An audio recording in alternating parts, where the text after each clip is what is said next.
源氏物語イラスト役の愛です。この動画では古文速読トレーニングのやり方をお伝えしています。イラスト訳本編では原文と現代語訳が流れますので、一語一語照らし合わせて内容を確認し、その後に浮き出るイラスト訳で状況をイメージします。はじめは古語や文法もわからず、流し読みする感じかもしれませんが、そのうちに何度も出てくる重要古語や文法事項が頭に入ってくると思います。現代語訳が出てくる前に大まかな訳が浮かぶように、イラスト訳が出てくる前にイメージが湧くように、そこまで解釈できるようになれば古文速読の達人です。イラスト訳はどこからでもいいので、何度も見てトレーニングをしていきましょう。また後半では今回出てきた文法事項や古文常識などを解説していますので、最後までご視聴していただけるととても嬉しいです。それではイラスト訳本編のスタートです。第3条うつせみの第7話です。光源氏はうつせみに夜ばいをかけ一夜を過ごします。しかし彼女は人妻であり、それ以降は彼の求愛を拒み続けます。源氏は弟の小君を使って再度木の神邸に忍び込み、うつせみと野木場の荻の囲碁を打つ姿を垣間見ます。野木場の荻の美貌にも惹かれましたが、容姿の劣るうつせみの振る舞いに奥ゆかしさと大人の魅力を感じている光源氏でした。ではこの後の展開行ってみましょう。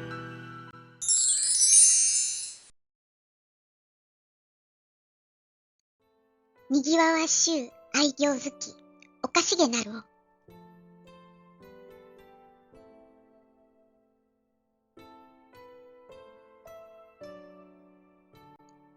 いよいよ、ほこりかに打ち解けて。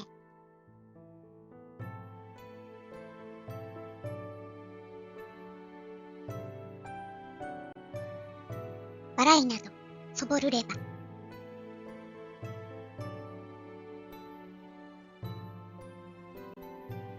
匂い、多く見えて。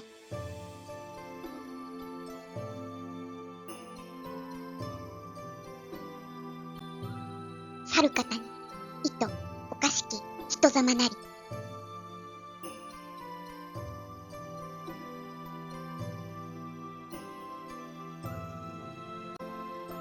泡つけし、とは、おぼしながら。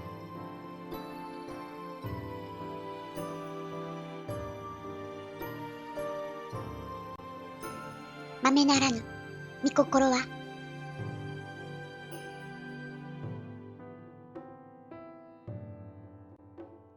これも、おぼし放つ、まじかりけり。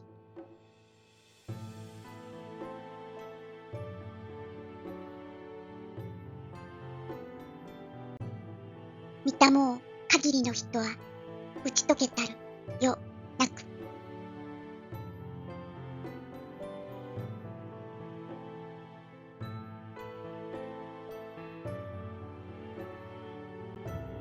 引きつくろい、そばめたる、上辺を、のみ、こそ、見たまえ。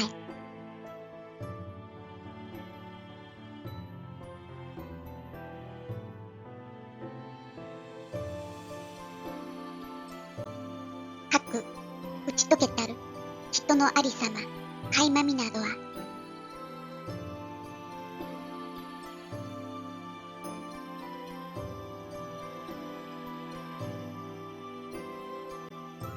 まだ、下回ざりつることなれば。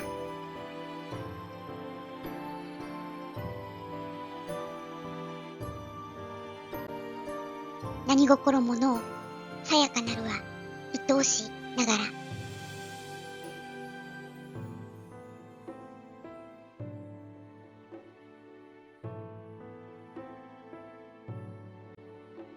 久しゅう、御霊はまほしきに。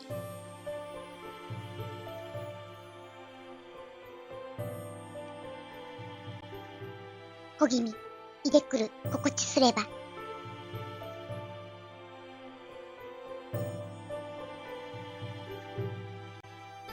やおら、いでたまいぬ。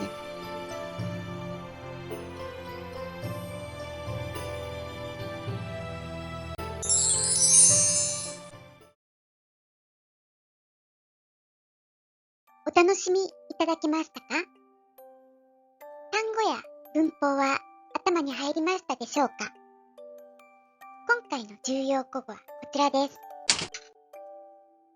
また、文法事項はこちらです。今回は重要古語の覚え方をお話ししましょう。今回の動画では、こちらに書ききれないほどの古今異義語が出てきました。模擬テストなので、こんなに知らない単語がたくさん出てきたら、もう途中で何が何だかわからなくなってしまいますよね。もちろん、皆さんが持っておられる単語帳で丸暗記するって方法もありますが、文法事項も不十分な状態で、これほど古今異義語が出てきたら、どこが重要古語で、どこから切れるのかもわからない状態なのではないでしょうか。そういう意味で、重要古語を覚えると同時に、助動詞や助詞などの識別も学んでいかなくてはなりません。この動画では、原文と現代語訳の照らし合わせを通して速読トレーニングしていきますので、大体の古語の切れ目も分かってくると思います。では、どういった古語を覚えればよいのか。もちろんあなたのお手元に単語帳があると思います。どの単語帳も大学入試によく出てくるものから順にまとめてありますので、あなたの目で見て見やすく使いやすそうなものを選んだらいいと思います。ただ、どの単語帳を選ぶにせよ、次の3つを意識して覚えていきましょう。1つ目は、古今異義語。これは、あからさまや創造詞など、現代の感覚とは意味が異なるものを指します。また、大けなしや勤めてなど、現代では死語としてもうほとんど使わなくなったものもここに入ります。こういう古語は絶対丸暗記単語として語呂合わせでも何でもいいので覚えてしまいましょう。2つ目は古今多義語。これは今回出てきたお菓子やあやしなど文脈によって訳質が変わってくるパターンの古語です。こういう単語はイメージを持たせて覚えていく必要があります。例えばお菓子ならプラスイメージを全体的に意識して、女性の容姿の形容なら美しいとか、自然描写なら趣深いなどと訳していきます。もちろん現代用いるおかしいという意味もあります。また、あやしなら漢字をイメージします。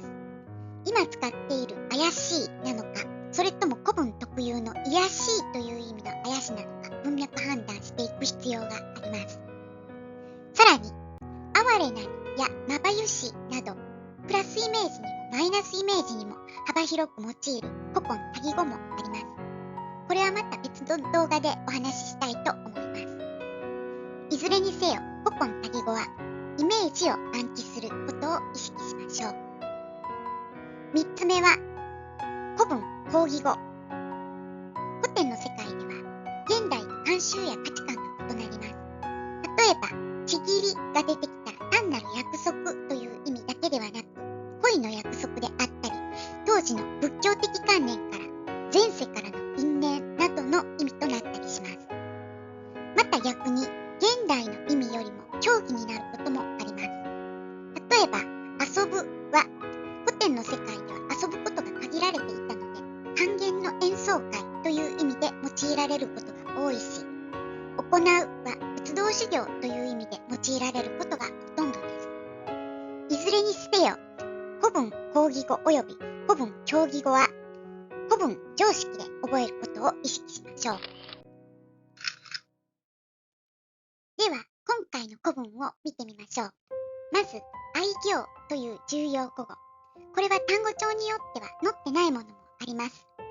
愛嬌というイメージが現代語と同じなので意味が聞かれることは少ないですが、愛行という読みが問われることもあります。あなたのお手元の単語帳に載ってなくてイメージが湧きにくいようであれば、単語帳の作品に書き加えておきましょう。単語帳はこのように自分の知らない古語をどんどん書き加えてアップロードしていくのがおすすめの使い方です。次に、お菓子が見えてきましたか？今回はおかしげなりという形容動詞で出てきていましたが、げなりがついても意味はほとんど変わらないのでお菓子で覚えておきましょう。女性の容姿に使われているので、どちらも美しい、可愛らしいと訳します。さらに、打ち解くが出てきました。これは打ち解けるという現代語のままで OK なので、載せていない単語帳もあると思います。ただ、国公立の現代語訳でこれが出てきたとき、打ち解けるのままではダメです。訳ができないようであれば、単語帳に書き加えておくのが良いと思います。さらに、匂いです。これは古文講義語として押さえておきましょう。平安当時は、視覚や嗅覚を明確に分けずに、醸し出す美しさを表す語として匂いが用いられました。いろは歌の色は匂えどからもわかるように、視覚的な美しさとして当然のように用いられてきました。見えても古今多義語ですが、現代用いている意味として文脈スルーできますね。去る方は去りという指示語を押さえ、その場その場で文脈に沿う訳ができるようにしましょう。ここでは、それなりに、それ相応にぐらいの意味。特に傍線部として意味を聞かれていなければ放っておいても大丈夫です。人様の様も漢字が思い浮かびますか？連語となっていますが、様子というイメージで捉えられたら OK です。おぼしは思うの尊敬語です。尊敬語についてはまた別の動画でまとめたいと思います。そして、豆なりです。豆やかなり、豆豆しや豆人など、とにかく豆で覚えておきましょう。これは忠実という漢字を当てる古語として、イメージ古語として覚えておきましょう。さらに、打ち消しという古応表現に気がつきましたでしょうか。マジカリは打ち消し水量の助動詞、マジの連用形として、打ち消しの不可能の訳とともに押さえておきましょう。さあ、ここまでが大体の単語帳に載っている重要古語です。ですがもっとわかりにくい言葉がありますよね。ここからは重要古語以外の対処法、言ってみましょう。まず一番最初のにぎわわしです。これはどの単語帳にも載ってないと思います。しかし、にぎわう、にぎやかという漢字のイメージが浮かべばなんとなくわかりますよね。軒場の荻の華やかさを表す古語です。このような古語は重要古語ではないなということさえわかれば、なんとなく雰囲気で捉えられれば OK。もしイメージが湧きにくかったり、文脈にそぐわなかったりしたら放っておいても結構です。次に、ほこりかにを見てみましょう。かにという形は形容動詞の連用形だとわかりますか？ならば、ほこり、誇るという漢字がイメージできれば、その形容動詞化したものとわかります。これも軒場の荻の様子を表しています。問題は、そぼると泡つけしです。こういう古語は現代では死語となっており、なかなかイメージが湧きにくいですが、頻繁に出てくる言葉でもないため、載せている単語帳と載せていない単語帳があります。大学入試でも共通テストレベルでは注釈がつく場合もあるけれど、難関大学の場合では現代語訳が問われることもあります。なので、あなたが志望する大学のレベルに合わせて単語帳に書き加えるかどうかご自身で決めてもらったらいいと思います。ブログの方ではこういう古語についても解説していますので、気になる方はチェックしてみてください。そぼるはふざける、しゃれるなどの意味があります。軒場の荻の様子を指す言葉として用いられています。また、泡つけしは泡というイメージで捉えられると思います。光原子の軽薄さをイメージしましょう。さあ、今回も第3条うつせみからのイラスト訳でした。